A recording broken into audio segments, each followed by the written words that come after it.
The antiseptic burned against my fingertips as I scrubbed them raw beneath the hospital's fluorescent lights.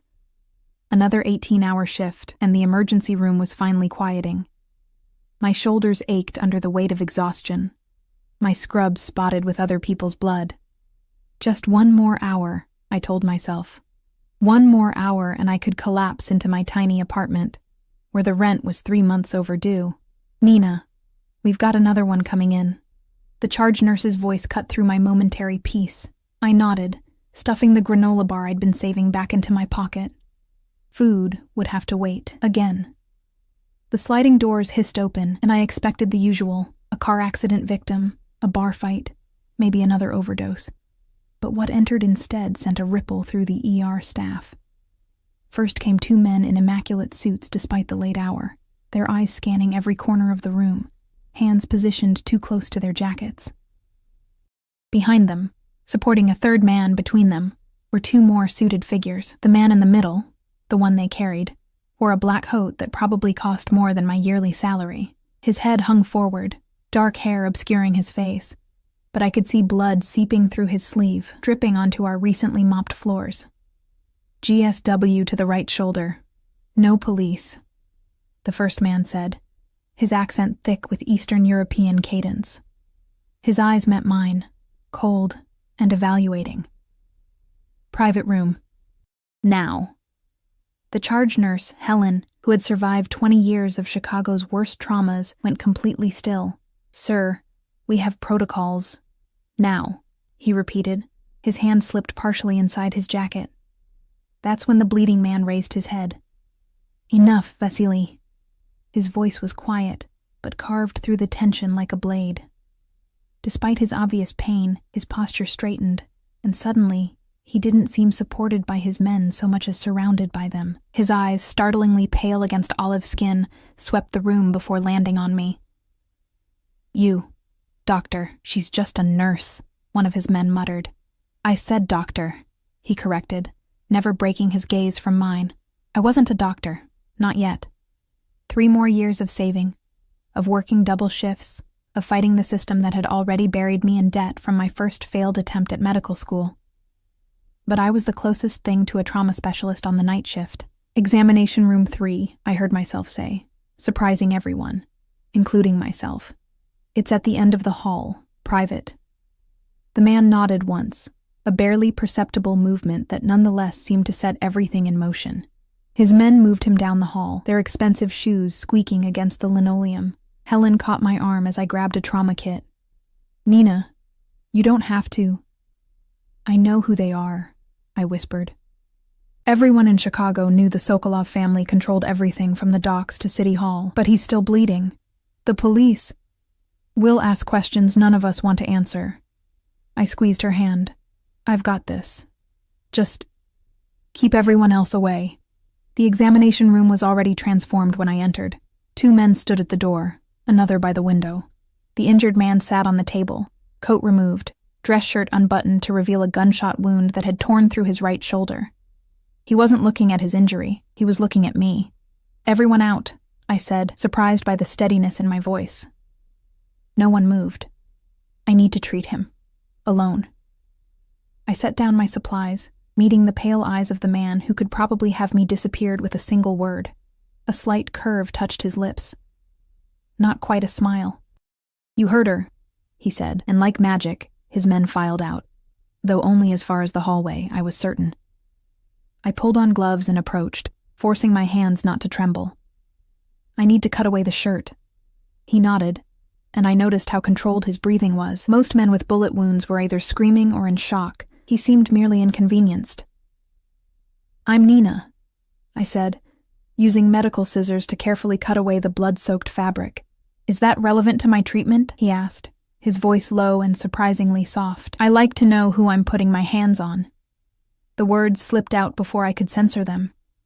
His eyebrows rose slightly. "Mikhail," he replied after a pause, offering nothing more. The wound was clean, through and through. The bullet had missed anything vital, though blood loss was substantial. "You're lucky," I said, cleaning the area. "Luck has nothing to do with it," he responded. "Skill, perhaps. His or mine remains to be determined." I worked methodically, my exhaustion momentarily forgotten as I cleaned, stitched, and dressed the wound. He never flinched, never made a sound, though I knew the pain must have been excruciating without proper anesthesia. He smelled of expensive cologne, gunpowder, and copper, the last from his own blood. Up close, I could see the fine lines around his eyes, the slight gray at his temples. Not young, but powerful in the way that made age irrelevant. "You have steady hands," he observed while I tied off the final stitch. "I'm working on becoming a doctor." "Working on?" Life got in the way. I secured the bandage, avoiding those eyes that seemed to see too much. "Life?" he repeated, as if testing an unfamiliar word. "Life has a way of doing that." I stepped back, stripping off my gloves. "Keep it clean and dry. Change the dressing daily. You should see a real doctor in 3 days to check for infection." "You're not a real doctor." A dangerous edge crept into his voice. "Not yet," I admitted, "but I'm the best you'll get tonight without questions." He nodded slowly, rebuttoning his shirt with his left hand. I moved to help him, then caught myself. Something told me this was not a man accustomed to being touched without permission. "Your hospital," he said as he eased himself off the table. "It's struggling. Budget cuts, outdated equipment." It wasn't a question, but I answered anyway. "We do what we can." He reached into his pocket, and I instinctively stepped back. He paused, those pale eyes noting my reaction, before withdrawing a business card. No name, just a number. He placed it on the table. "If you need anything," he said. I didn't take it. "I don't need anything from you." That almost smile again. "Everyone needs something, Nina." The way he said my name sent a chill down my spine. And debts must always be repaid. There's no debt. I was doing my job. He studied me for a moment longer. "We'll see." His men appeared at the door without being called, surrounding him once more. I watched them leave, the cards still sitting on the examination table. After they disappeared, I sank into a chair, my hands finally beginning to shake. I stared at the card for a long time before tucking it into my pocket. Not because I intended to use it, I told myself, but because it was evidence of what had happened. I filed no report that night, neither did Helen. The security cameras in examination room 3 mysteriously malfunctioned. By the time my shift ended, I'd almost convinced myself it had been a stress-induced hallucination, until I reached my apartment building and saw the sleek black car parked outside. My heart hammered against my ribs as I ducked into the alley, taking the fire escape up to avoid my own front door. The apartment was dark and empty when I finally climbed through my window, scraping my knee on the frame. I collapsed onto my bed, still in my scrubs, telling myself I was being paranoid. The pounding on my door came at exactly 6 a.m. I jolted awake, disoriented, grasping for a weapon and finding only a textbook. The pounding continued. "Nina Russo," a voice called. Not one I recognized from the hospital. "Open the door." I pressed my eye to the peephole. Another suited man, another expressionless face. "What do you want?" I called, voice raspy with fear. "Mr. Sokolov requests your presence." Sokolov. My blood turned to ice. Everyone knew the name, whispered in Chicago's shadows. Mikhail Sokolov. I'd treated the head of the Russian mob and hadn't even realized it. "I'm not going anywhere," I replied, trying to sound braver than I felt. "This is not a request you can decline." His tone remained neutral, but the threat was clear. "I have work. Your shift has been covered." Of course it had. "Please pack an overnight bag." Overnight? Panic clawed at my throat. I treated his wound. "Mr. Sokolov will determine when debts are settled." A pause. "You have 10 minutes. The alternative is less comfortable." I stepped back from the door, mind racing. The fire escape? They'd be watching it now. Call the police? And tell them what? I'd voluntarily treated a mob boss and was now being summoned? They were probably on his payroll anyway. The business card seemed to burn in my pocket. This was why he'd given it to me, not so I could call him, but so his men could find me. 10 minutes later, I emerged with a small duffel bag containing a change of clothes, my phone charger, and pepper spray. I had no illusion would help me. The man nodded approvingly and gestured to the car. "Where are you taking me?" I asked as he opened the door. "To answer Mr. Sokolov's summons," he replied, as if it were the most natural thing in the world. The car door closed behind me with the finality of a coffin lid. As we pulled away from my apartment, away from everything familiar and safe, I realized I'd made a critical error in that hospital room. I'd shown competence, and in Mikhail Sokolov's world, competence was a commodity to be owned. Block 2. The car's interior was cold and smelled of leather and something faintly metallic. The driver and the man who'd collected me sat in silence, the city passing by in a blur outside tinted windows. I tried to memorize our route, but after 30 minutes of turns and backtracking, I lost my bearings completely. We were heading away from downtown Chicago. That much I knew. "Why does he want me?" I finally asked, unable to bear the silence. The man beside me, younger than I'd first thought, maybe early 30s, glanced at me. "Mr. Sokolov doesn't explain his reasons. He was shot. I treated him. End of story." A ghost of a smile. "If it were the end of the story, you wouldn't be here." My phone buzzed in my pocket, and I reached for it instinctively. "I wouldn't," the man said, his hand moving to rest on mine. Not gripping, just a warning. "Privacy is appreciated. My friend will worry if I don't answer. Helen was the only one who might actually notice my absence. Your friend knows you won't be at work today. That's sufficient." The casual way he said it sent a chill through me. How far did Sokolov's influence reach? Into the hospital schedules, apparently. Into my life. Definitely. The car turned onto a private road, bordered by tall iron gates that opened silently as we approached. Trees lined the long driveway, screening what lay ahead until the last moment, when the estate came into view. Not a house, but a fortress disguised as a mansion. All stone and glass perched on the lake shore, its windows reflecting the morning light like warning beacons. Security cameras tracked our arrival. Men stationed at strategic points around the property watched with cold professional interest. The car stopped at the main entrance, where wide stone steps led to massive double doors. "Mr. Sokolov is still resting," the young man said as he opened my door. "You'll be shown to your quarters until he's ready to see you." Quarters. Not a room, not a cell. The word choice felt deliberate, designed to confuse rather than comfort. A woman met us at the door, mid-50s, steel gray hair pulled into a severe bun, wearing a simple black dress that screamed authority. "Ms. Rousseau," she said, her accent thicker than the men's. "I am Irina. I manage the household." She looked me over, making no effort to hide her disapproval of my worn jeans and wrinkled blouse. I'd changed out of my scrubs but had few options that would impress in a place like this. "This way," she said, turning without waiting for a response. The interior of the house was surprisingly austere for a man of Sokolov's wealth, elegant but sparse, with hardwood floors, cream walls, and minimal decoration. No family photos, no personal touches. It felt like an elaborate hotel rather than a home. "Why am I here?" I asked as we climbed a curved staircase. "Mr. Sokolov will explain when he sees you." Irina's tone made it clear further questions were unwelcome. The quarters turned out to be a suite larger than my entire apartment. A sitting room opened to a bedroom with a king-sized bed, and beyond that, a bathroom with a shower that could fit 5 people.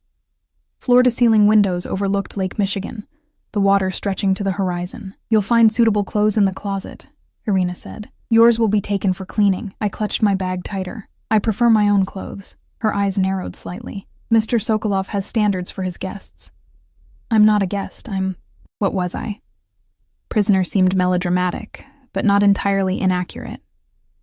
"You are here at Mr. Sokolov's invitation," she replied. "That makes you a guest. For now." The implied threat hung in the air between us. "When will I see him?" I asked. "When he asks for you."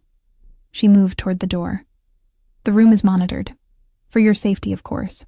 Do not attempt to leave the suite unescorted."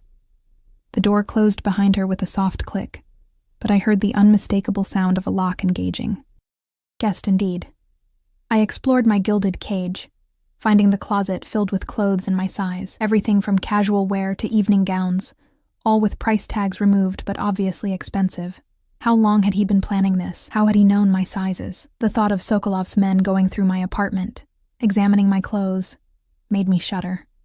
The bathroom contained high-end toiletries, a hairdryer, makeup, all brand new. The medicine cabinet held basic first aid supplies, nothing that could be used as a weapon. I checked my phone. No signal. Of course. Hours passed. I showered, if only to wash away the hospital smell that still clung to me, and changed into the least intimidating outfit I could find, black pants and a simple blue sweater.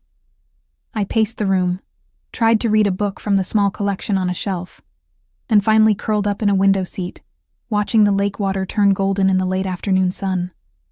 When the door finally opened, I expected Irina, or perhaps another suited man. Instead, Mikhail Sokolov himself stood in the doorway. He looked different in daylight, more substantial somehow. His dark hair was combed back from his face, highlighting sharp cheekbones and those unsettling pale eyes. He wore a simple black shirt, unbuttoned at the collar, the right sleeve looser to accommodate the bandage I'd applied, black pants, expensive shoes. No tie, no jacket. Casual for him. Ms. Russo, he said, his voice the same quiet strength I remembered. I hope you've been comfortable. I stood, crossing my arms. Why am I here? He entered the room, closing the door behind him. I noticed he moved his right arm carefully, the only indication that the wound caused him any pain. Direct. I appreciate that quality. He gestured to the sitting area. Please. It wasn't a request. I sat on the edge of an armchair while he took the sofa opposite, moving with deliberate grace. You treated my injury last night, he said. Yes. And now I've been kidnapped. His expression hardened for just a moment before smoothing back to neutral. You were invited. Perhaps urgently, but invited nonetheless. Why? Because I require your services. A cold dread settled in my stomach. I'm not that kind of nurse. For the first time, I saw genuine surprise on his face, followed by something that might have been amusement. Your professional medical services, Ms. Russo. Nothing more. There are dozens of doctors on your payroll, I'm sure. Real doctors. None I trust at the moment. He leaned forward slightly. Someone shot me last night. Someone who should not have known my location. And that's my problem because until I determine who is responsible, I need a medical professional who is definitively not connected to my organization. His eyes never left mine. You have no ties to any family in Chicago. No criminal record. No suspicious financial transactions. Your life is an open book of work, study, and struggle. The casual recitation of my background made me feel naked. You had me investigated.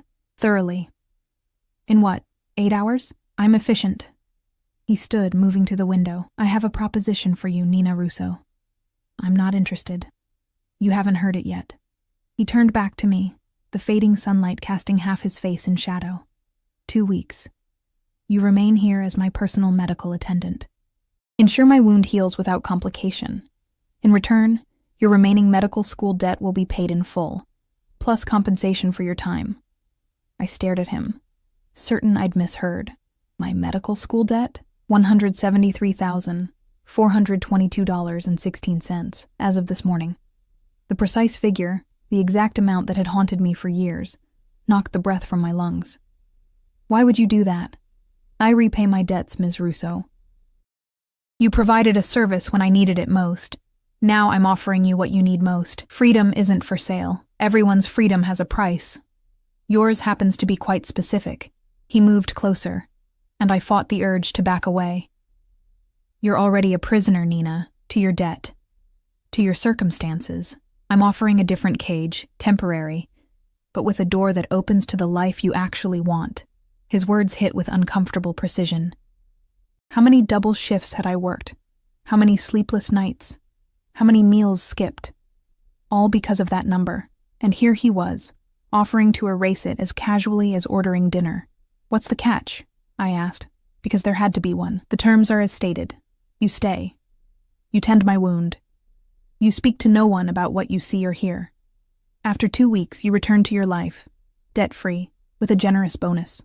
And if I refuse, His expression didn't change, but the temperature in the room seemed to drop. Then you returned to your life as it was, with my assurance that our paths will never cross again. It should have been reassuring. It wasn't. I need to think about it, I said. Of course, you have until dinner. He moved to the door. 8 o'clock. Irina will bring you something appropriate to wear. I can dress myself. His hand paused on the doorknob. Consider it part of the experience, Nina. If we're to work together, you should understand the world you're entering. After he left, I sank onto the bed, mind racing. It was madness to even consider his offer. 2 weeks with a dangerous man who controlled half the city. 2 weeks in a house where every movement was watched, every word recorded. 2 weeks playing nurse to a criminal who spoke of debt and honor in the same breath as he ordered people kidnapped. But freedom from my debt, the thought was intoxicating. No more 18-hour shifts. No more choosing between textbooks and groceries. A clear path to finishing medical school without the weight that had been crushing me for years. At precisely 7:30, Irina returned carrying a garment bag. Mr. Sokolov suggested this, she said, hanging it on the closet door. Inside was a simple black dress, elegant but modest. Nothing overtly sexual or demeaning, as I'd half feared. Still, the idea of wearing clothes he'd selected made my skin crawl. My clothes are fine, I said. Irina's expression didn't change. Mr. Sokolov isn't the one wearing them. I met her gaze steadily. If he wants my medical expertise, he'll have to accept my wardrobe choices. A flicker of something, respect perhaps, crossed her face. As you wish. Dinner is served in 30 minutes. I will escort you down. When she left, I changed back into my own clothes, the same jeans, but with a clean sweater from my overnight bag. A small rebellion, but it felt necessary to establish that while he might control my location, he didn't control me. Irina returned precisely on time, her disapproval evident but unspoken. She led me down the sweeping staircase and through a series of rooms, each more impersonal than the last, until we reached a dining room, where a table that could seat 20 was set for 2. Mikhail already sat at the head, rising slightly as I entered. The gesture seemed automatic, ingrained long ago by someone who valued manners. He'd changed into a dark suit, his injured arm now hidden beneath a perfectly tailored jacket. His eyes took in my rebellious wardrobe choice, but he merely gestured to the chair to his right. Ms. Russo, please join me. As I took my seat, the gravity of the situation hit me. I was about to have dinner with one of Chicago's most dangerous men. And by the end of the meal, I would have to give him my answer. Dinner was a silent, tense affair. The food, some kind of delicate fish with vegetables I couldn't name, arrived carried by servers who moved like ghosts, appearing and disappearing without acknowledgement. Mikhail ate methodically, his movements precise despite his injury. I barely touched my plate, my appetite smothered by anxiety. You're not eating, he observed, breaking the silence. I'm not hungry. You haven't eaten since your shift at the hospital.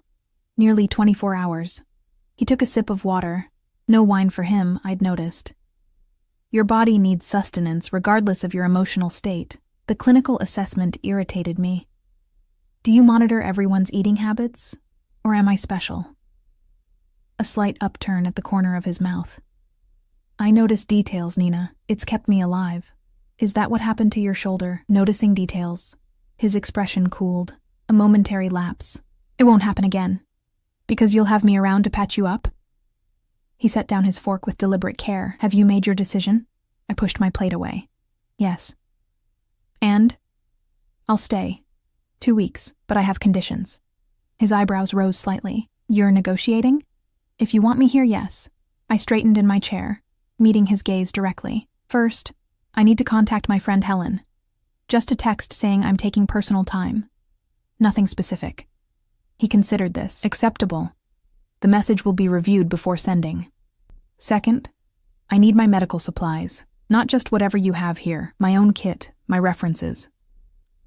I can provide better equipment than a struggling ER. It's not about quality, it's about familiarity, and having something of my own in this strange place. He nodded. Your supplies will be collected. What else? I took a deep breath. I want a written agreement, the exact terms. My debt cleared, compensation for 2 weeks, and my guaranteed safe return.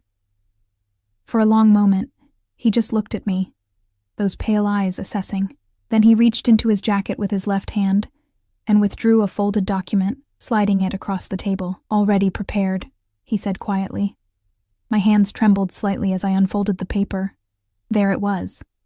Everything I just asked for, spelled out in legal language, including the exact amount of my debt, and an additional $50,000 as compensation for services rendered. At the bottom was a signature, M. Sokolov, the letters sharp and decisive. "You were that certain I'd agree?" I asked, unsettled. "I was certain you were practical." He handed me a pen. "Your life has been defined by survival, Nina. This is simply another survival choice." The way he said it, without judgment or pity, made it somehow worse. I signed the paper before I could change my mind, the pen heavy in my hand. "Excellent," he said, taking back the document. "We begin tonight. After dinner, you'll examine my wound. I need to see your medical history, any allergies, conditions. Irina will provide what's necessary." He glanced toward the doorway, where she had materialized as if summoned. "Show Ms. Russo to the medical room once she's finished her meal." He stood, buttoning his jacket with his good hand. "Until later." After he left, I forced myself to eat a few bites, aware of Irina's watchful presence. The food was undoubtedly excellent, but it could have been cardboard for all I tasted. The medical room turned out to be a fully equipped clinic that would make most hospitals jealous.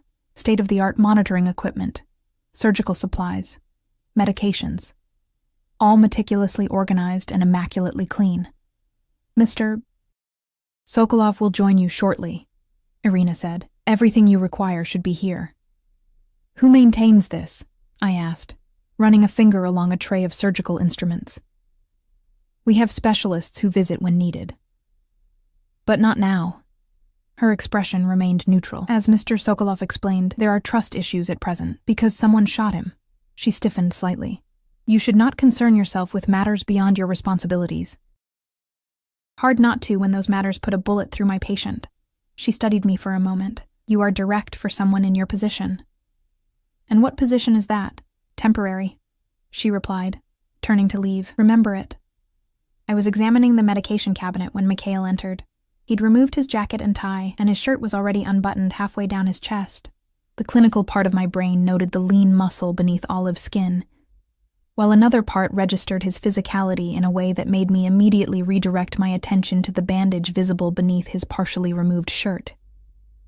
"Sit," I instructed, gesturing to an examination table. He complied with surprising docility, finishing the removal of his shirt. The bandage I'd applied at the hospital was still in place. No blood seeping through, a good sign. "Any pain?" I asked, pulling on gloves. "Manageable." "That's not an answer." His eyes met mine. 7 out of 10 when moving, 4 at rest. I nodded, gently removing the bandage. The wound looked clean, the stitches intact. No signs of infection. I cleaned the area, my touch professional despite the intimacy of the situation. "The exit wound?" I asked. He turned slightly, allowing me access to his back. The smaller hole where the bullet had exited was similarly clean. "You're healing well," I said, applying fresh bandages. "But you need to rest the arm completely. No movement if possible. That's not practical. Neither is tearing your stitches and developing an infection." I disposed of the old bandages. "Do you have antibiotics?"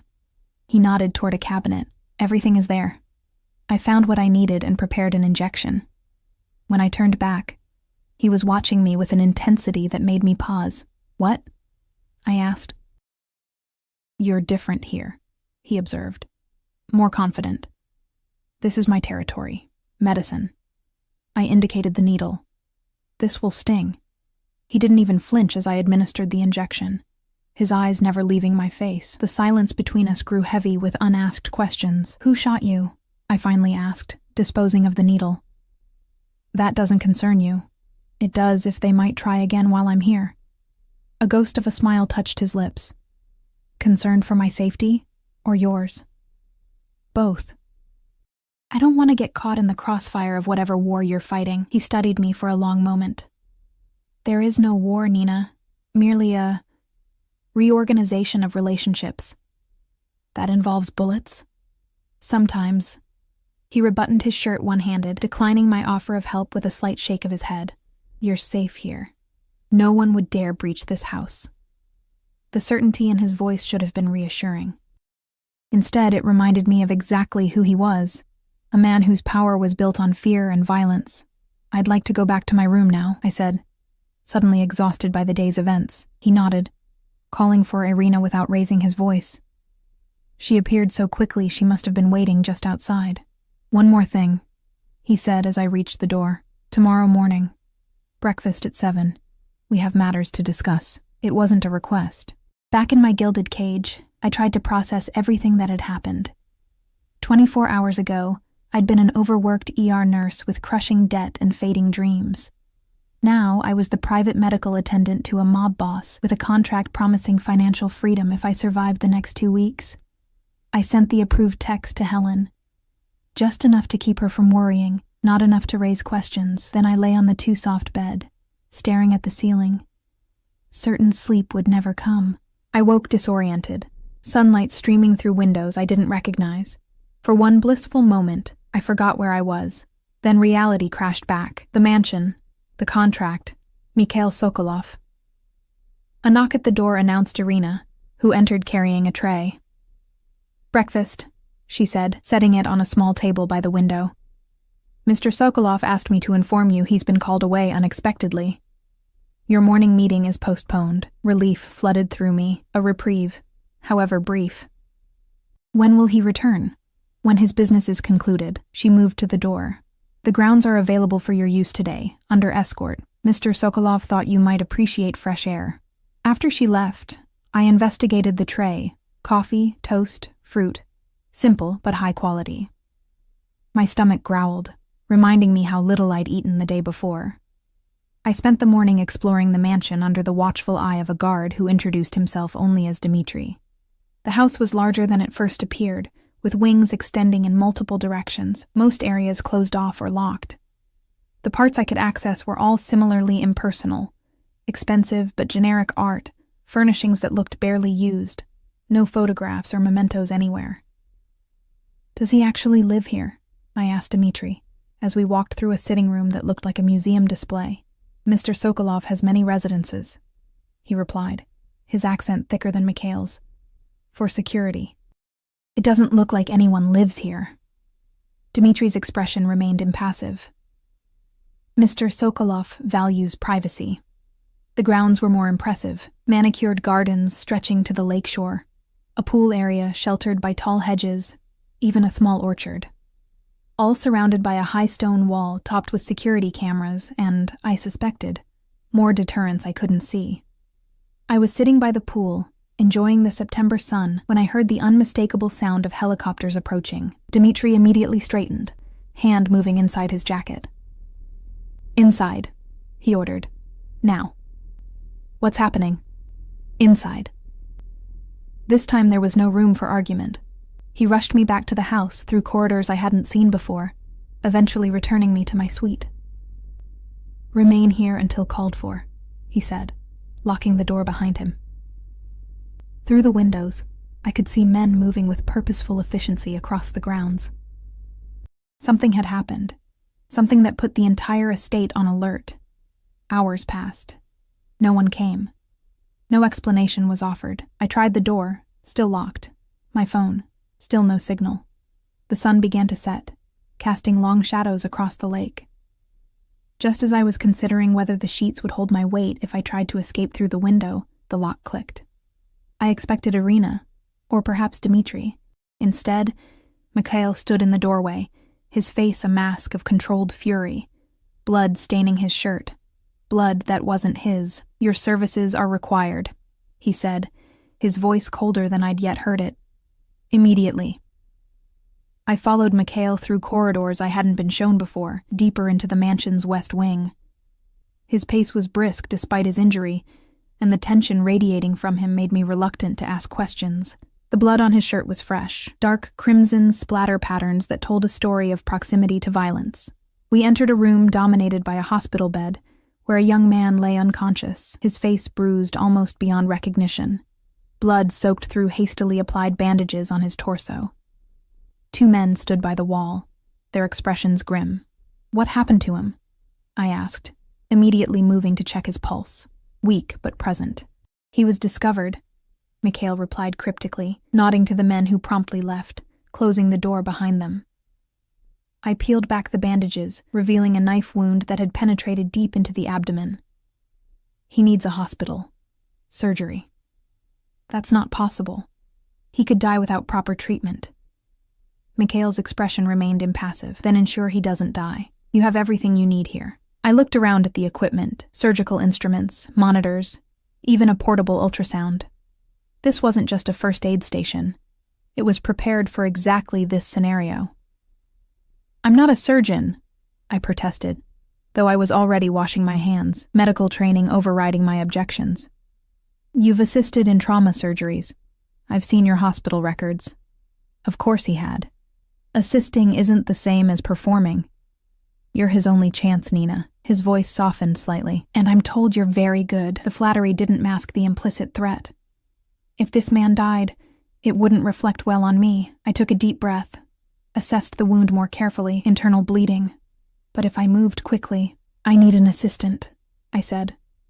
"Irina has medical training." Within minutes, she appeared wearing scrubs, her hair now concealed under a surgical cap. Together, we prepped the patient, started IVs, administered antibiotics and blood. They even had his type ready, which raised questions I didn't have time to ask. I lost myself in the procedure, instinct and training taking over. The wound had damaged the spleen but miraculously missed other vital organs. I controlled the bleeding, repaired what damage I could, and closed with stitches that would leave less scarring than the rushed field dressing would have. Throughout the impromptu surgery, Mikhail remained in the room, silent and watchful. Not once did he leave or check his phone. His focus remained on the unconscious young man. And on me. "He'll live," I said finally, stripping off my gloves. "But he needs real post-operative care." "You'll provide it," Mikhail replied. He approached the bed, looking down at the patient's face with an expression I couldn't read. "His name is Alexei. He's my brother." I stared at Mikhail, reassessing everything. "Your brother?" "Half-brother. Much younger." He touched Alexei's hand briefly. "He was working for me. Undercover." Understanding dawned. "He was your informant, looking for whoever shot you." Mikhail's eyes met mine, their usual coolness now tinged with something darker. "He found them. At considerable cost." The implication sent a chill down my spine. "And now?" "Now I handle the situation." He moved toward the door. "Stay with him. If his condition changes, call for Irina immediately." "Mikhail," I said, surprising myself by using his first name. He paused, hand on the doorknob. "What are you going to do?" He studied me for a long moment. "It's better if you don't know. If it involves more people needing emergency surgery, it won't." He cut me off. "That phase is concluded." The certainty in his voice told me everything. Retribution had already been delivered. I spent the night monitoring Alexei, checking his vitals, adjusting his medication. He was young, early 20s at most, with features similar enough to Mikhail's to confirm their relation. Around dawn, he finally regained consciousness, disoriented and in pain. "Where?" His voice was barely audible. "You're safe," I assured him, checking his pupils. "I'm Nina. I'm a nurse." His eyes, the same pale color as his brother's, focused on me with confusion. "Mikhail's Nina?" The possessive pronoun startled me. "I'm taking care of your brother's wound, and now yours." A ghost of a smile touched his swollen lips. "He found you." Before I could ask what he meant, Alexei drifted back to sleep, the pain medication pulling him under. I sat back in my chair, troubled by his words. Mikhail's Nina. What had Mikhail told him about me? Morning brought Mikhail back to the room, now dressed immaculately in a fresh suit, no trace of yesterday's blood or fury. He checked on Alexei himself, his touch gentle as he brushed hair from his brother's forehead. "You should rest," he told me. "Irina will take over. I was exhausted but reluctant to leave my patient. I should monitor. You've been awake for over 24 hours. Doctor's orders." His tone was lighter than I'd ever heard it, almost teasing. "I'll have food sent to your room." Too tired to argue, I returned to my suite, showered away the antiseptic smell, and fell into bed, asleep almost before my head hit the pillow. I dreamed of blood and pale eyes and contracts signed in red ink. When I woke, the sun was setting. I'd slept the entire day. A covered tray sat on the table by the window, the food long cold. I was pulling on a sweater, intending to check on Alexei, when my door opened. Mikhail entered without knocking, carrying a bottle of vodka and 2 glasses. He'd shed his suit jacket and rolled up his sleeves. Both of them, I noticed, despite his injury. "How is he?" I asked immediately. "Stable, improving." He set the glasses down, poured a measure into each. "Thanks to you." I accepted the vodka, needing its burn. "I was doing my job. You saved my brother's life." He raised his glass slightly. "That creates a bond between us, Nina." "There's no bond. There's a contract. Life doesn't reduce to paper terms." He took a seat across from me, movements fluid despite the wound I knew must still pain him. "You've proven yourself twice now. Trustworthy, skilled. What does that mean for me?" I asked warily. "It means I'm revising our arrangement." He sipped his vodka, eyes never leaving mine. "I want you to stay longer than 2 weeks. That wasn't our agreement. I'm prepared to be very generous." The calm way he said it, as if my consent were merely a formality, ignited something in me. "I'm not for sale, not for 2 weeks, not for longer."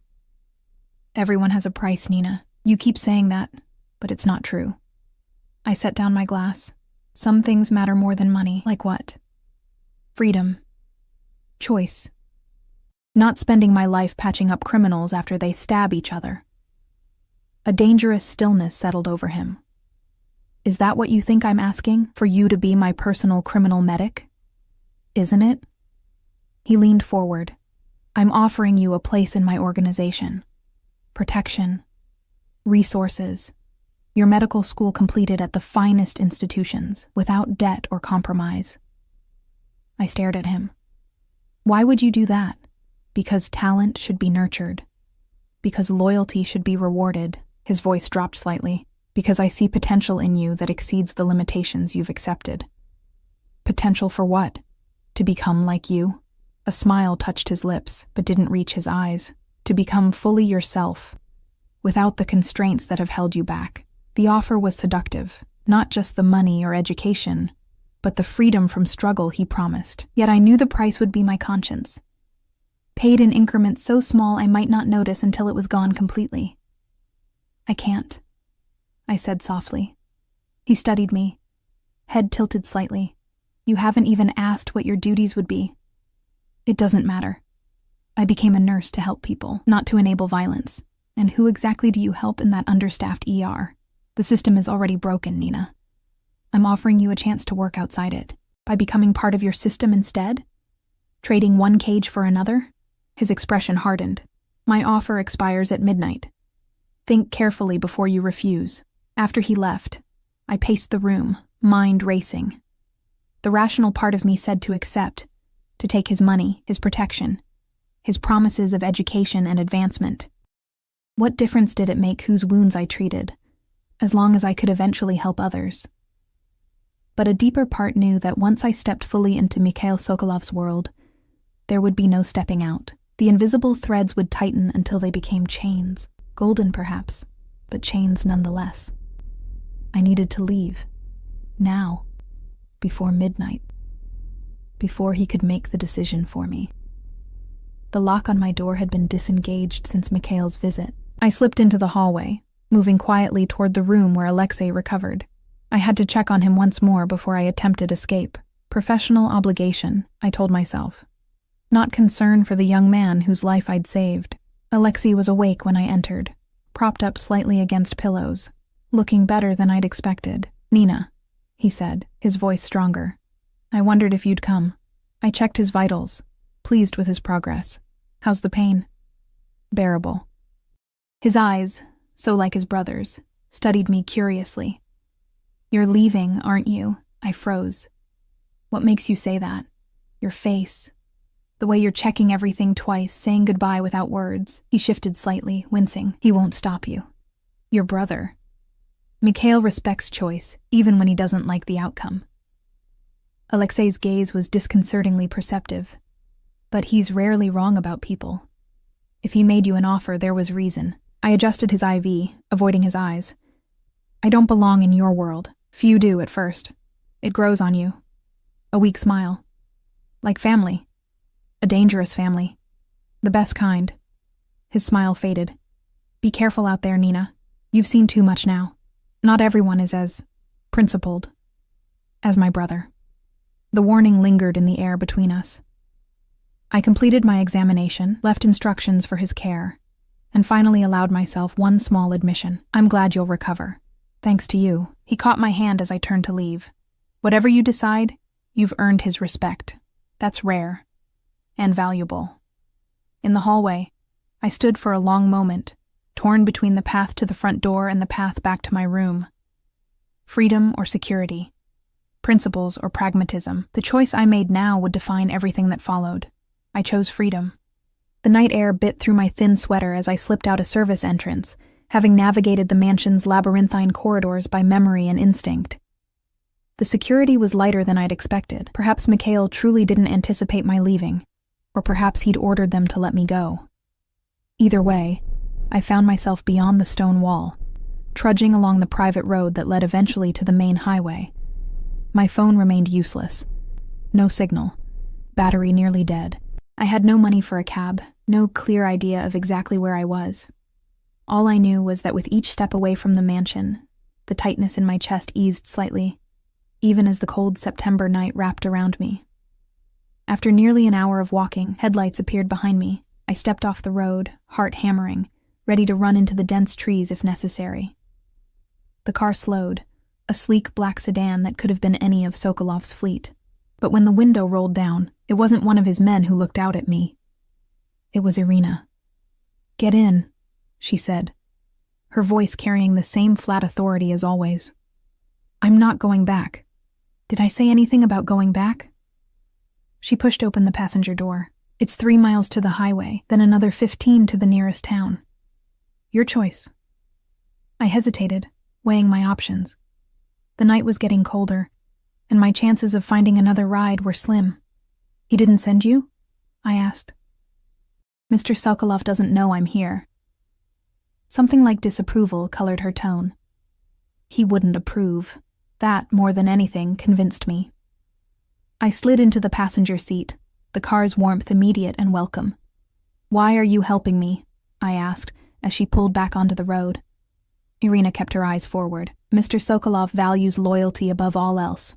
He surrounds himself with those who understand this principle. That doesn't answer my question, doesn't it?" She glanced at me briefly. "I've served the Sokolov family for 30 years. I watched Mikhail grow from a boy into the man he is now. My loyalty is to his best interests, even when he cannot see them clearly. And letting me go is in his best interest? You are a complication he doesn't need right now." Her hands tightened slightly on the steering wheel. "Alexei's injury has unsettled him, made him vulnerable to attachments." The implication stunned me. There's nothing between Mikhail and me. "Perhaps not from your perspective." She turned onto the highway, accelerating smoothly. "Where am I taking you?" "Chicago. My apartment." I gave her the address, mind still reeling from her words. Mikhail Sokolov attached to me? It seemed absurd. Yet I couldn't deny the intensity of his focus, the generosity of his offer, the personal attention he'd shown me despite his own injuries and responsibilities. We drove in silence for nearly an hour before Irina spoke again. "He will look for you." I figured. I watched the highway lights blur past. "Will he find me?" "If he wishes to." She signaled for an exit, but I don't think he will. Why not? Because Mikhail respects strength. Walking away from what he offered took courage. A small, unexpected smile touched her lips. He admires that quality, even when it frustrates him. As the familiar outlines of Chicago's skyline appeared, a strange melancholy settled over me. I was going back to my life, my real life of double shifts and crushing debt and fading dreams. The fantasy of financial freedom was over. "Your contract," Irina said, as if reading my thoughts. She reached into her jacket pocket and handed me a folded paper, the agreement I'd signed. What about it? It's still valid. Mr. Sokolov honors his commitments. I unfolded the paper with trembling hands. Across the bottom, beneath our signatures, a new line had been added in the same sharp handwriting. Terms fulfilled. Debt to be cleared as agreed. I don't understand, I whispered. I didn't stay 2 weeks. You saved his brother's life. Irina's voice softened almost imperceptibly. To Mikhail, that's worth more than any time frame. We reached my apartment building just before dawn, the streets quiet and empty. It looked smaller than I remembered. Shabbier in the harsh light of reality after the luxury of Sokolov's world. This is where we part ways, Nina Russo, Irina said as I opened the car door. I suggest you return to your life and forget the past few days. I knew she was right. The safest path forward was to pretend none of it had happened. The gunshot wound, the mansion, Alexei, Mikhail's offer. Yet as I stepped out of the car, I found myself turning back, tell him. I hesitated, unsure what message I could possibly send that wouldn't sound like weakness or regret. Tell him I hope his shoulder heals well. Irina's expression remained impassive, but something like understanding flickered in her eyes. Goodbye, Ms. Russo. The car pulled away, leaving me alone on the sidewalk with nothing but a signed contract and memories that already felt like a fever dream. Life resumed its familiar rhythms. I returned to the ER, explaining my absence as a family emergency. Helen asked questions at first, but eventually accepted my vague responses. The hospital remained understaffed. The patients kept coming, and my debt, true to Mikhail's word, vanished from my accounts within 3 days. A week passed, then 2. I found myself scanning the faces of suited men on the street, tensing when black sedans slowed near the hospital. But no one came for me. No messages, no surveillance that I could detect. It was as if Mikhail Sokolov had erased me from his world as completely as he'd erased my debt. I should have been relieved. Instead, I felt strangely hollow, as if I'd glimpsed something rare and powerful that I'd never experience again.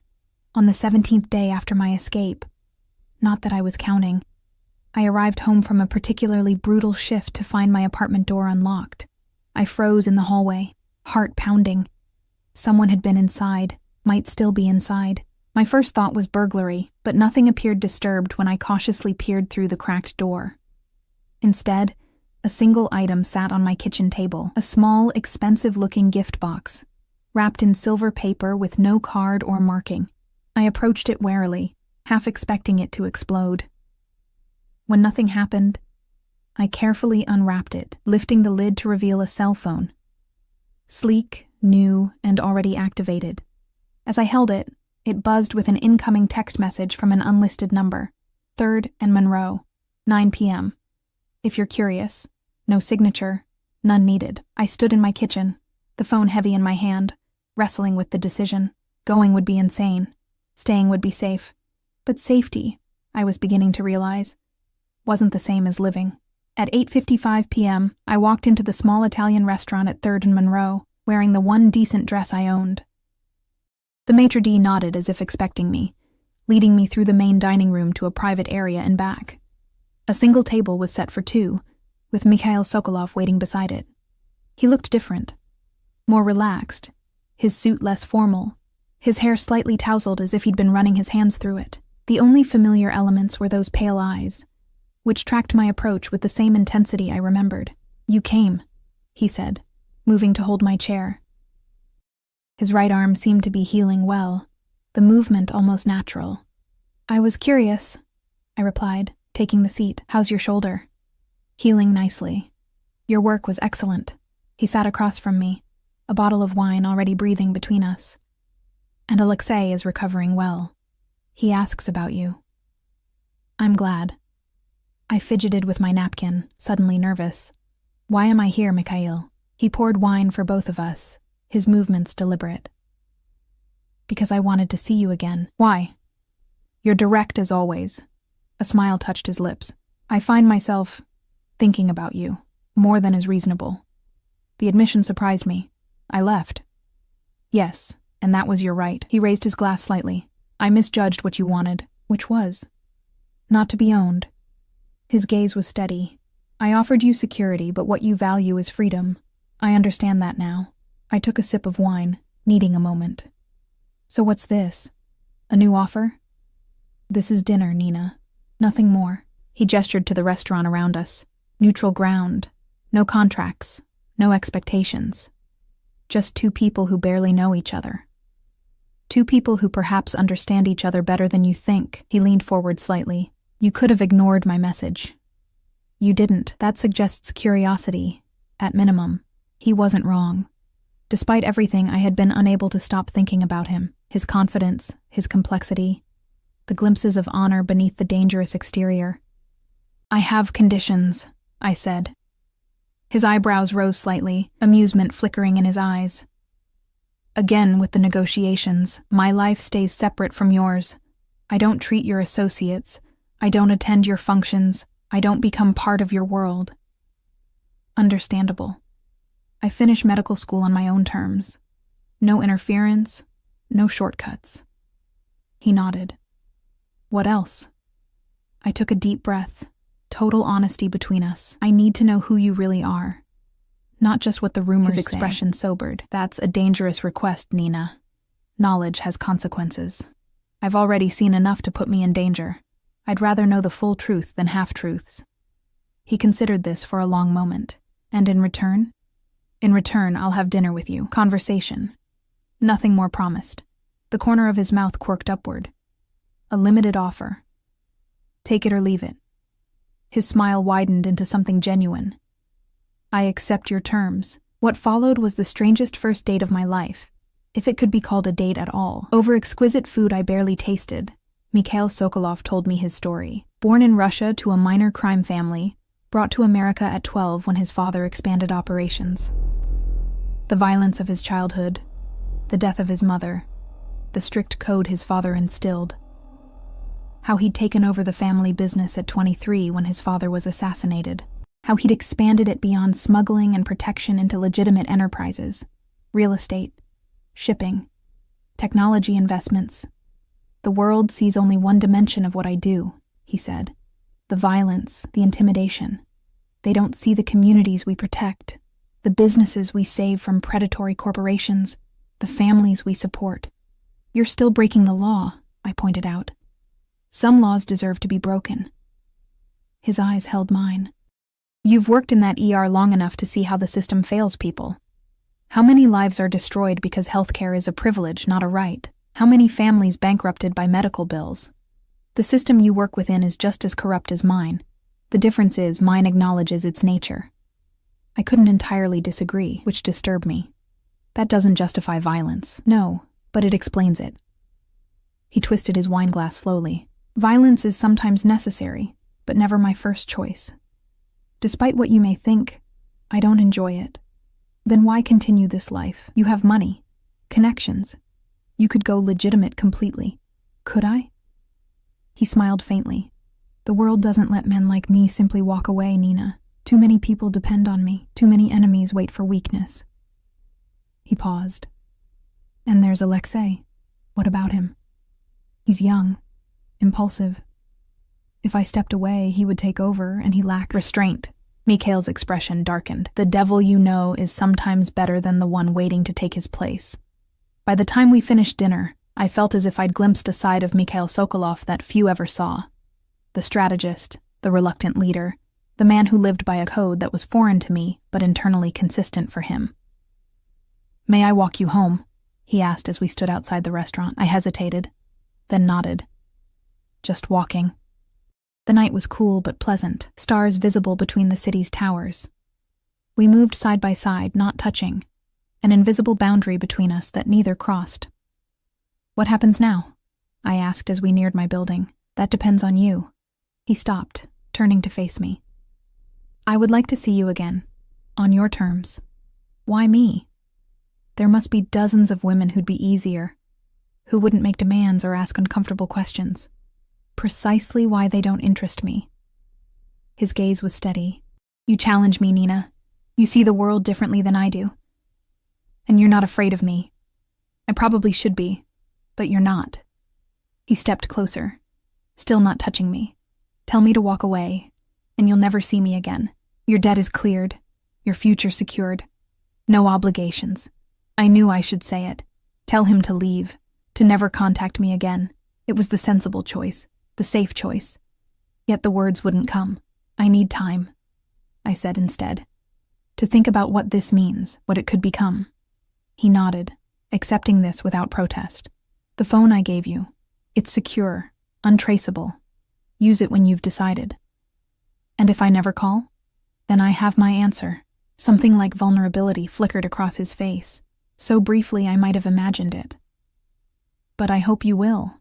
He didn't try to kiss me, didn't try to touch me. He simply inclined his head in a gesture that somehow carried more respect than any I'd received before, then turned and walked away, a solitary figure against the city lights. I watched until he disappeared, caught between worlds, between choices. 3 days later, I was back in the ER when they brought in a young woman, barely conscious, her face bruised beyond recognition. Domestic violence, the paramedics reported. Boyfriend had been beating her for months.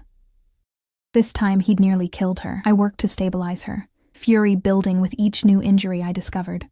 Broken ribs, internal bleeding, cigarette burns on her arms. By the time we transferred her to surgery, my hands were shaking with rage. 3rd time she's been here this year, Helen said quietly as we cleaned up. Police do nothing. Restraining orders just a piece of paper. She'll go back to him, another nurse added. They always do. Not this time, I heard myself say. Not if someone stops him first. Helen gave me a strange look. That's not our job, Nina, but what if it could be? The thought arrived unbidden, dangerous in its simplicity. That night, I pulled out the phone Mikhail had given me. I stared at it for a long time before typing a message. There's a man named Carl Jennings. He nearly killed his girlfriend today. She's in surgery at Chicago Memorial right now.